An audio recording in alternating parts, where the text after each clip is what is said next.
Good morning. I hope you've had a great week. It's been pretty weather where I was down in South Florida.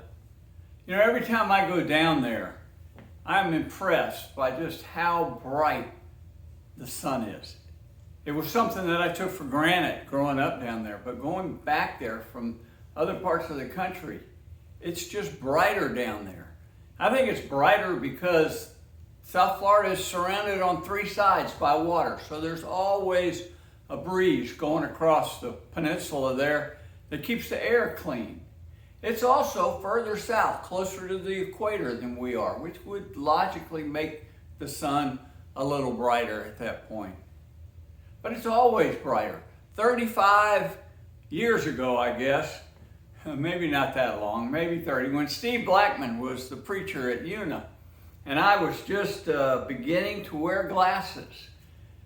I told Steve, I said, every time I go to South Florida, I get healed because I can read the newspaper without putting my glasses on. And that was the truth. Couldn't do it here.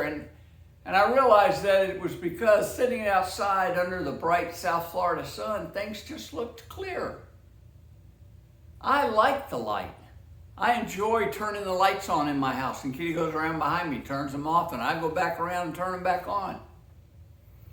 I was in the hotel room down there in Venice, and we had these dark blackout curtains, and so I go and I stand in front of the mirror to turn my head, and it's dark, and I reach down and I turn the light on, and I told Kitty, I said, why would you put a light bulb in a lamp that when you turn it on, the room's no brighter than it was before? I don't understand that. I go in people's houses, and I don't mean to offend anybody, but I walk in other people's houses, and it's dark. I don't see how you read. I guess we keep them dark so we can't see all the cobwebs and dirt around there. And I don't mean, I'm just making fun here. I don't mean anything. But I like light. I like bright light. I told you about when I had my cataracts done. Everything came back to light. It was beautiful. Well, I want to read to you something today from John chapter 3. I'm going to begin in verse 16, which is a very familiar verse to almost everybody that knows Christ. But I want you to pay special attention to the verses that follow that, because they're very important. For God so loved the world that he gave his one and only Son, that whoever believes in him shall not perish, but have eternal life. For God did not send his Son into the world to condemn the world, but to save the world through him. Whoever believes in him is not condemned, but whoever does not believe stands condemned already, because he has not believed in the name of God's one and only Son. This is the verdict.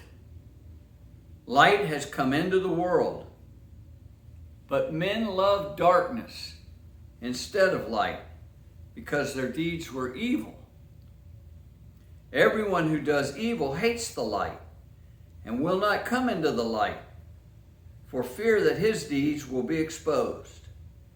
But whoever lives by the truth comes into the light, so that it may be seen plainly that what he has done has been done through God.